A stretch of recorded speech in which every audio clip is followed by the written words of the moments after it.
Hi everyone, कैसे हो? आशा करता हूँ सब ठीक होंगे।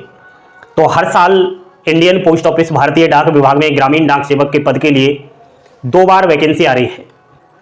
हजारों पदों पर आ रही है और 10वीं पास युवाओं के लिए इसमें आवेदन आमंत्रित किए जाते हैं। बिना किसी लिखित परीक्षा के डायरेक्ट इसमें नौकरी लगती है सरकारी पोस्ट ऑफिसों में, अलग अलग राज्यों में।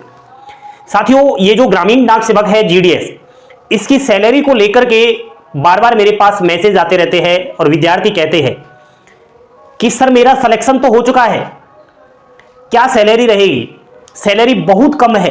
ये एक मन में बहुत बड़ा भ्रम बैठा रखा है युवाओं ने कि जीडीएस की सैलरी कम है।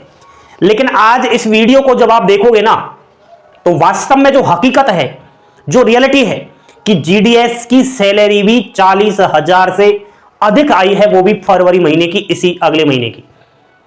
बोर्ड पर ध्यान देना है, पूरा वीडियो देखना है तो ही आपके समझ में आएगा। सभी बच्चे लाइक का बटन दबाएंगे और चैनल पर पहली बार विजिट कर रहे हैं तो सब्सक्राइब भी कर लेंगे। साथियों, मैं बात कर रहा हूं इंडिया पोस्ट ऑफिस ग्रामीण डाक सेवक जीडीएस की लेटेस्ट सैलरी स्लिप 2025 फरवरी माह की। सबसे पहले तो आपको मैं सैलरी के अलावा जो जो कमीशन से फायदे होते हैं वो बता रहा हूं। सैलरी तो आपकी प्रति माह है ही, उसके अलावा एक तो आपको मिलता है एसवी कमीशन, सेविंग अकाउंट वाला, दूसरा मिलता है टीडी कमीशन और चौथा है IPB commission, India post payment bank. इससे मुझे याद आया, इंडिया पोस्ट पेमेंट बैंक में एग्जीक्यूटिव के पद पर भर्ती आई है अलग अलग राज्यों में। तो अगर आपने ग्रेजुएशन कर रखी है तो भर देना फॉर्म। ग्रेजुएशन के अंकों के आधार पर मेरिट लिस्ट बनेगी, कोई एग्जाम्स नहीं, और सैलरी प्रति माह 30,000 रुपए है। तो आप आईपीपी में, इंडियन पोस्ट पेमेंट बैंक में जरूर आवेदन करें। अगर आप एग्जीक्यूटिव के पद पर सिलेक्शन ले जाते हो तो जो ये जीडीएस बनकर आ रहे हैं ना, इनको आप ट्रेनिंग भी दोगे। ये जो IPP Indian post payment bank का काम करेंगे तो आप लोग ही इनको ट्रेनिंग दोगे। नेक्स्ट है दोस्तों आरपीएलआई और पीएलआई। इनके अलावा और भी विभिन्न सारे कमीशन से जीडीएस को सैलरी प्राप्त होती है। अभी मैं बात कर रहा हूं सैलरी की। पहले तो ब्रांच पोस्ट मास्टर बीपीएम की फरवरी 2025 की जो आई है, वो काफी सारे युवा साथी है, जान पहचान वाले हैं जो नौकरी कर रहे हैं। तो एक विद्यार्थी था जिसने मुझे ये बताया। तो मैं सैलरी स्लिप को तो यहां नहीं बता सकता, अगर ज्यादा ही आवश्यकता पड़ेगी तो मैं टेलीग्राम चैनल पर उसको डाल सकता हूं, वरना यूट्यूब पर तो सैलरी स्लिप नहीं दिखा सकता। भरोसा है तो देखो। टीआरसीए यानी कि आपका बेसिक पे मूल वेतन आया है 12,380 रुपए, क्योंकि इसका एक इंक्रीमेंट लग चुका है। वैसे बीपीएम का जो टीआरसीए होता है शुरुआत में 12,000 रुपए होता है, लेकिन 360 रुपए इसीलिए मिला।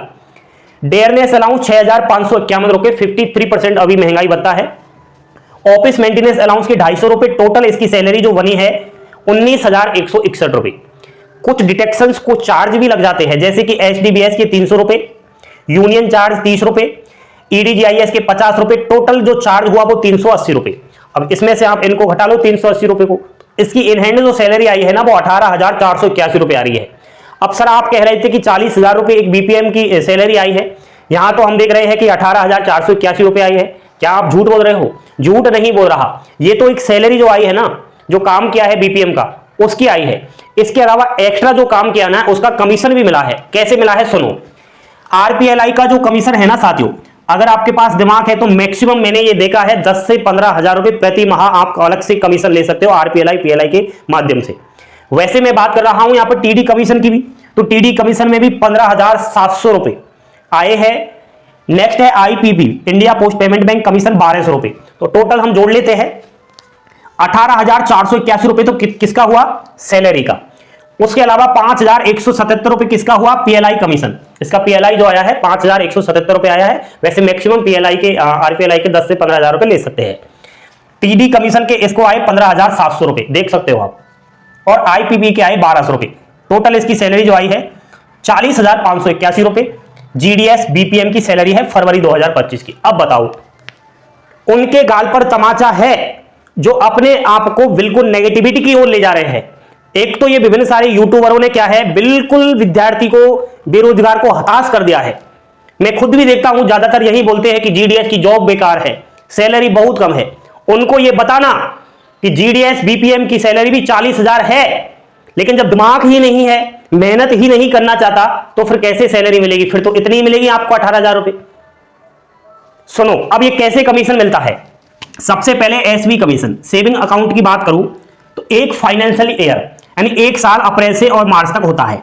इसमें मान लिया जाए 1 लाख का डिपॉजिट हुआ, और 50,000 रुपए विड्रॉ कर दिए, ट्रांसफर हो गए, बचे कितने 50,000 रुपए। अब 50,000 का 1% मिलेगा, कितना हुआ 50,000 का 1%, 500 रुपए, ये फ्री के मिले। नेक्स्ट टीडी कमीशन, एक साल के लिए मान लिया जाए यहां पर 1 लाख रुपए निकाले, 1 लाख पर 0.5% का कमीशन मिलता है एक ईयर, और 2 से 3 साल का किया तो 1 लाख पर 1% और 5 साल का किया तो 2% मिलता है कमीशन। ये शॉर्ट में बता रहा हूं ताकि आपको आइडिया लगे। फुल अगर जानकारी लेना चाहो तो पहले तो आपको नौकरी लेनी पड़ेगी जीडीएस के पद पर, तो ऑटोमेटिक वहां पता चल जाएगा, साथीगण सब बता देंगे, आपका जो भी अधिकारी है वो सब बता देगा इसको लेकर के। ये एक मोटिवेशन तो है ना, ये आइडिया तो लग गया है ना कि कहां से आप एक्स्ट्रा इनकम ले सकते हो। नेक्स्ट है पीएलआई और आरपीएलआई कमीशन, एक बार निकालने पर लाइफ टाइम कमीशन मिलता है, ये भी आप बिल्कुल दिमाग में फिट बैठा लो। तो पीएलआई मान लीजिए महीने का 100 रुपए प्रीमियम करेगा तो 100 का 10% मिलेगा, समझ रहे हो ना मेरी बात।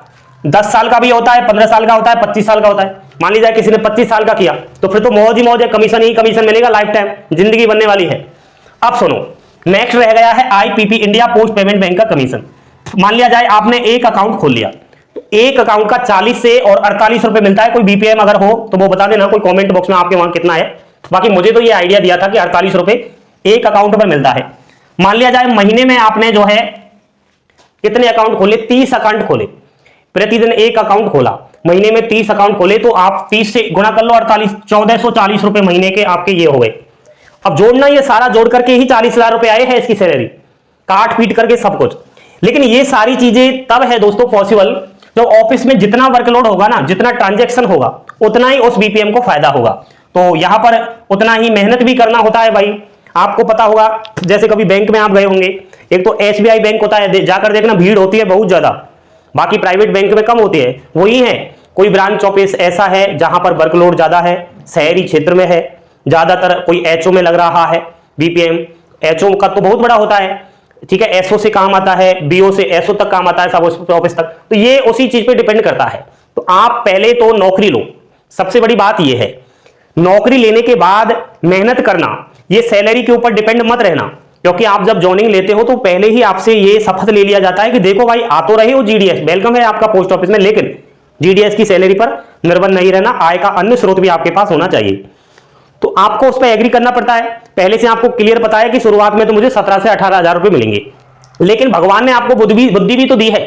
एक तो आप बिना परीक्षा जीडीएस की नौकरी लगे, अब नौकरी लगने के बाद तो मेहनत कर सकते हो ना, और मेहनत आपको इस प्रकार से इन कमीशनों में करनी है, रात दिन एक करना पड़ता है, तब जाकर पैसा कमता है। ये कमीशन बड़ा ही लाभदायक है अगर किसी ने मेहनत कर ली तो। मेरे बहुत सारे जान पहचान है बीपीएम जो आज भी, ये तो शॉर्ट में कमीशन, आधार कार्ड हुआ, विभिन्न सारे और भी, फोन पे, पेटीएम वगैरह अकाउंट खोले, बहुत सारे कमीशन है। तो मेरे साथियों, आप बिल्कुल अपने आप को डिमोटिवेट ना करें।